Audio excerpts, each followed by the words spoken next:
আর এটা তো তোমরা জানোই, এটাকে পানের ডাবর বলে। সমস্ত পান সাজার যে সরঞ্জাম সেগুলো এর ওপরে থাকে।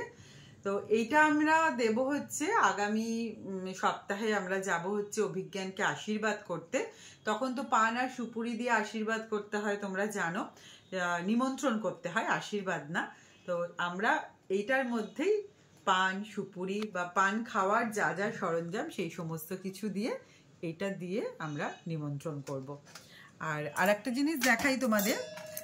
আমরা দেখো এখানে লিখে দিয়েছি, দে পরিবারের পক্ষ থেকে রায় পরিবারকে নিমন্ত্রণ। কেন নিমন্ত্রণ করছি সেটার জন্য এই ডাবরের মধ্যে লিখে দিয়েছি, এই যে শুভ পরিণয় সপ্তদীপা অভিজ্ঞান। তাহলে সারা জীবন মনে থাকবে যে কি পারপাসে এটা পেয়েছিলাম।